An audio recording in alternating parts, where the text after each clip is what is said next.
What happens when a casual sit-down with a comedian turns into a verbal minefield? The lights are warm, the set feels like a cozy living room, and the mood starts off playful. But when Prince Harry joins Trevor Noah on What Now, what should have been a lighthearted conversation slowly unravels into one of the tensest interviews either man has ever faced. Trevor cracks jokes, Harry snaps back, and soon the laughs are gone. What follows is not comedy, it's confrontation. The What Now set was designed to feel disarming. Soft armchairs sat opposite each other, a low table between them with 2 mugs of coffee, and a few books and lamps arranged to mimic the atmosphere of a friend's living room. Trevor Noah, with his trademark grin and smooth charm, welcomed the camera and the viewers before turning toward his guest. "Ladies and gentlemen," he began, his tone playful yet respectful. "He's a prince. He's a husband. He's a father. And he still somehow manages to get people talking every single day. Please welcome Prince Harry." Harry walked onto the set with the stiff smile of a man who knew all eyes were on him, but wanted to appear unaffected. He shook Trevor's hand briefly and sat down, leaning back in his chair as if he owned the room. Trevor started with warmth. "Harry, first of all, thank you for being here. I know schedules are crazy and LA traffic can break a man's spirit. You survived, so congratulations already." A ripple of laughter floated from the crew off camera, but Harry didn't join in. "It wasn't that hard," he replied curtly. "I've dealt with worse than traffic." Trevor chuckled, keeping the mood light. "Fair enough, though. Personally, I think LA traffic is a form of medieval torture. But let's start here. Life in America. You've been here a few years now. How's it treating you?" Harry tilted his head back slightly, a smirk tugging at the corner of his mouth. "How's America treating me? I think the real question is, how am I treating America? And I'd say I've elevated the place." Trevor's eyebrows shot up in mock surprise. "Wow, elevating an entire country, huh? That's a big claim, man. Usually I'm just happy if I elevate my Uber driver's mood." Harry's smirk didn't soften. "I'm not joking. My presence alone brings attention, headlines, and influence. That's the reality." The air shifted slightly. Trevor nodded slowly as though giving Harry space to walk his statement back. Instead, he leaned forward. "Okay, so let's talk family life here. Morning routines, school drop-offs, all that normal stuff people like to hear about. What's that like for you?" Harry gave a dry laugh. "Normal? There's nothing normal about my life, and honestly, I don't think people need to know how I take my kids to school. That kind of question is just tabloid-level fluff." Trevor held up his hands and surrender. All right. No carpool stories, but, people do like to connect with the human side of public figures. Like if I tell people I still burn toast every morning, suddenly everyone thinks I'm relatable. Doesn't mean I'm less of a comedian." Harry shrugged. "Maybe you need to be relatable. I don't." The crew shifted uncomfortably. Trevor gave another half smile, determined to steer the interview back. "Got it. Let's shift gears then. Growing up in the royal family, it's obviously a world most people can't imagine. When you look back at that, what do you see?" Harry's eyes narrowed. "I see a gilded cage. People think it's all palaces and privilege, but really it's control, pressure, and no freedom. A miserable way to grow up." Trevor's expression softened. "That sounds heavy, man. And I think people sympathize with this. But at the same time, some might say you've benefited hugely from that system too.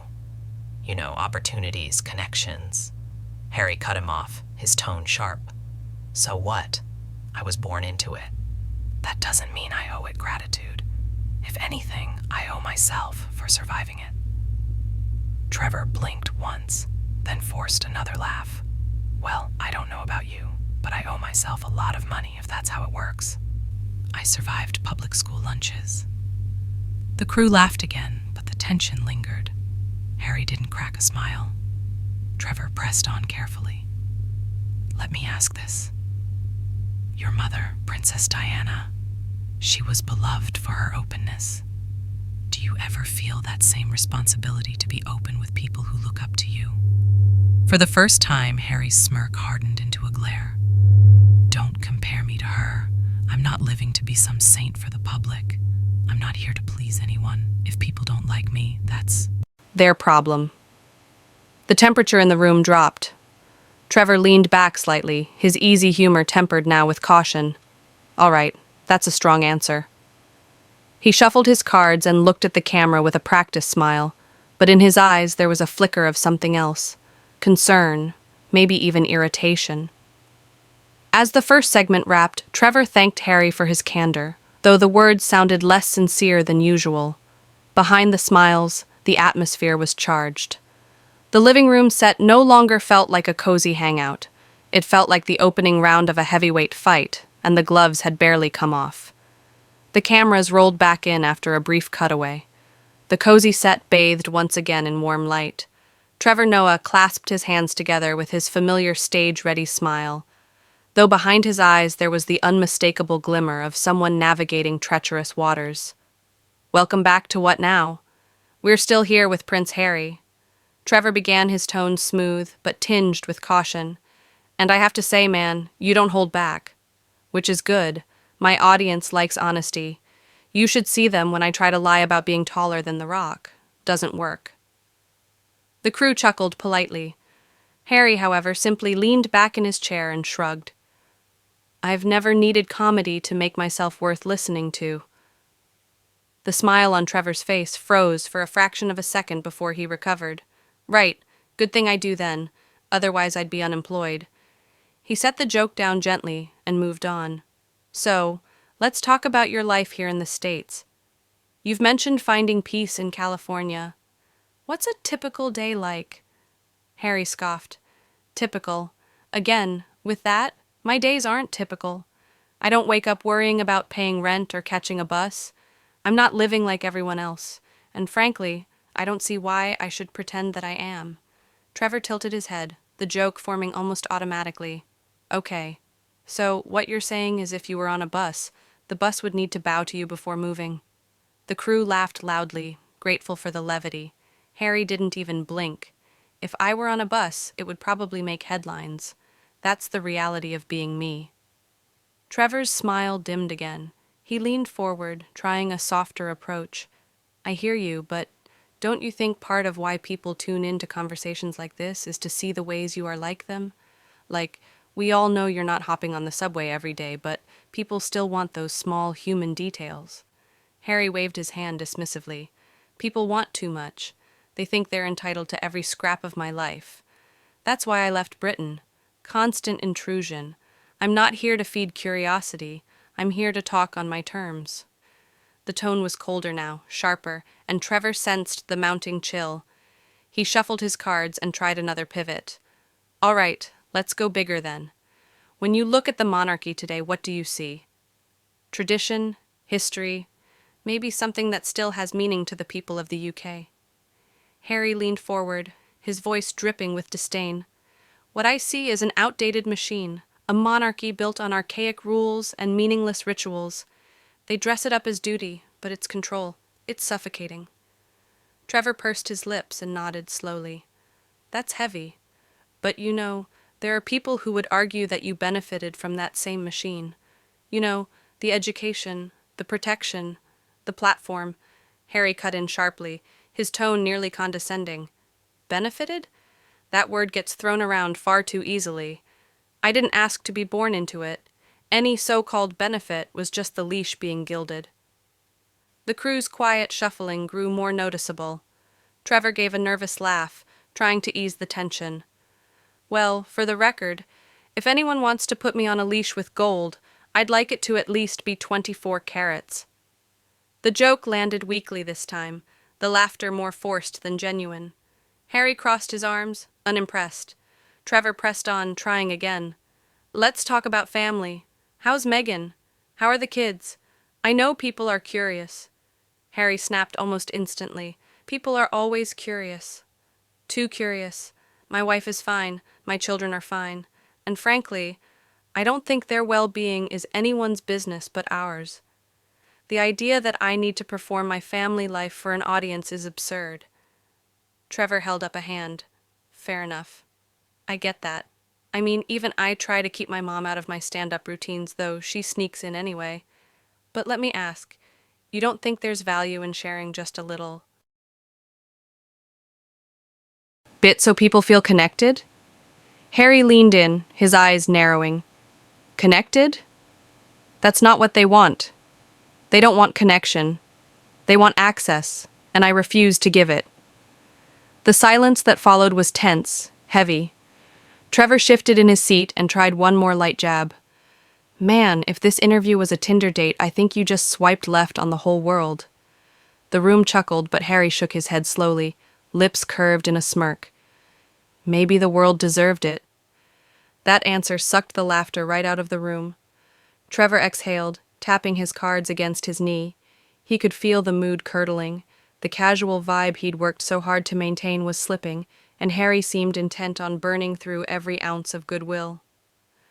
Okay, Trevor said at last, his voice steady, but quieter now. Let's shift again.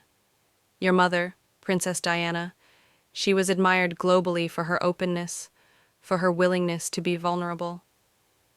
Do you feel like you carry any of that legacy with you? Harry's eyes flashed. I'm tired of being compared to her. Everyone wants to put me in her shadow or measure me against her. She lived her life. I live mine. Stop trying to make me her replacement. Trevor hesitated, his tone cautious. I wasn't trying to. Harry cut him off again, his voice rising. That's all anyone ever does. They talk about her as if I'm some copy, as if my choices should mirror hers. I'm not her. I don't owe anyone the comfort of that comparison. The crew exchanged uneasy glances. Trevor swallowed and nodded, maintaining his composure. All right, that's clear. Let's move forward then. But the warmth was gone now. Trevor's jokes couldn't land. Harry's answers cut like blades, and the cozy set felt colder by the minute. Viewers at home weren't seeing a candid conversation anymore. They were watching a clash, a slow-motion train wreck with no brakes. And somewhere deep down, Trevor Noah knew the storm was just getting started. The tension in the studio could be sliced with a knife. The cozy living room set no longer looked inviting. It felt claustrophobic, like two men boxed into an invisible ring. Trevor Noah, still holding on to his trademark grin, shuffled his cards as though the next question might unlock a softer version of his guest. But Harry had already made it clear. Softness wasn't on the table tonight. Trevor leaned back and clasped his hands. Okay, let's try this a different way. A lot of people see you as someone who broke away, who redefined what it means to be part of the royal story. Do you think of yourself as an outsider now? Or are you still tied to that world in some way? Harry gave a dry laugh. No humor in it. Tied? The only thing I'm tied to is people like you asking me about it over and over again. I left. I don't look back. It's everyone else who can't let it go. Trevor tilted his head, taking a breath before replying. That's fair, but you know, from the outside, it seems like you're still very engaged. Interviews, books, Netflix deals. Some might say that's still looking back, just with a bigger paycheck. A smirk tugged at Harry's lips. Oh, is this the part where you pretend to be clever? Because I've heard this recycled line 100 times. If you think making use of my platform is the same as clinging to the past, maybe you need better material. The dig landed harder than Harry intended, or maybe exactly as hard. Trevor chuckled, though his smile falters at the edges. Better material, huh? I'll pass that on to my writers. But just to clarify, you don't think using your royal name while condemning the monarchy is a contradiction? Harry crossed his arms. I think people should stop being obsessed with contradictions. Life is complicated. I don't need to fit into your neat little boxes, Trevor. Still calm, spread his hands. No neat boxes here, just a guy with questions. Speaking of complicated, your kids. Everyone wonders what kind of upbringing you want for them in America. Do you want them to feel part of that royal tradition, or cut off completely? Harry's jaw tightened. My children aren't a talking point for your show. They're not tabloid fodder. The fact that you even ask proves how broken this whole system is. Trevor held up his palms in mock defense. Hey, I'm not the tabloids. I'm just the guy in the armchair across from you. And people aren't asking to spy on your kids. They're asking because they admire you. They admire Megan. They want to know how you see the future. Harry's voice turned. Sharp admiration. Spare me. The public doesn't admire. They consume. And I'm not here to serve them anymore. The air thickened. Even the crew had stopped moving around the edges of the set, eyes darting nervously between the two men. Trevor forced a lighthearted grin. Man, if I talked about my mom like that, she'd be in the comments section roasting me. But let's pivot. Megan, how's she doing? How are you both balancing this spotlight? Harry rolled his eyes. There it is. The Megan question. Because obviously I can't exist without her, right? Every conversation circles back to her like she's the only thing people want to hear about. I get it. She's glamorous. She's headline-worthy, but I'm not her shadow. Trevor gave a soft laugh. Honestly, most husbands would kill for that level of press. If my partner had that spotlight, I'd write it straight to free Netflix subscriptions. The crew chuckled weakly, but Harry leaned forward, voice firm. It's not funny. You joke, but you have no idea how suffocating it is. Megan and I, we're constantly dragged into the spotlight, whether we ask for it or not. Trevor nodded slowly. I hear you. I really do. But from the outside, it sometimes looks like you lean into it. The Netflix series, the podcast, it's not exactly disappearing into the background. Harry's smirk returned colder this time. So now you're lecturing me on how to live my life. Let me guess. You think I should just fade quietly into obscurity because it makes everyone else more comfortable? Trevor smiled thin. He spoke carefully, but his voice carried more weight now. Not at all. I just think when you say you want privacy, but keep making public appearances, people get confused. That's not me being judgmental. That's me reflecting what the audience is already thinking. Harry leaned back, folding his arms tightly across his chest. The audience can think whatever they want. I don't owe them clarity. I don't owe them anything. That statement landed like a slap. The air conditioning hummed audibly in the silence that followed. Trevor glanced toward the camera broom, then back at Harry, the joking mask slipping further. You know, Trevor said lightly, though his eyes had hardened, I thought this would be fun. A little banter, some laughs, maybe even a few surprises. Instead, it feels like I walked into a royal press conference with barbed wire around it. Harry didn't flinch. Maybe that's because you came in expecting me to play along. I don't play games anymore. Trevor leaned forward, setting his cards on the table. His voice was still calm, but his tone carried a warning edge. It's not a game, man. It's a conversation, and right now it feels like you're daring me to turn it into something else. For a heartbeat, neither man spoke. The room felt smaller, darker, as if the walls themselves were leaning in.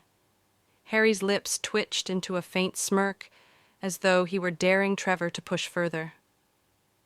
Trevor sat back slowly, crossing his legs. The smile was still there, but the warmth behind it had cooled. All right, then, he said softly. Let's see where this goes. And with that, the storm clouds over the what now set darkened, promising an explosion that no amount of humor could diffuse. The room had become electric, each word charged with unspoken fury. Trevor Noah's usual rhythm, playful banter wrapped in charm, had long since drained away. Across from him, Harry sat like a coiled spring, his expression unreadable, but sharp enough to cut glass. Trevor adjusted himself in his chair, leaning forward. His voice, calm but weighted, carried through the silent studio. All right, Harry, let's strip away the pretense. You've sat here for nearly an hour giving short, biting answers to simple questions. And you know what? I've let it slide. I crack jokes. I smooth things over. But I'm starting to wonder, why did you even agree to this conversation if all you wanted was to sneer at it?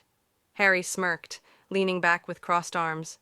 Because maybe I'm tired of everyone thinking they're entitled to my soul.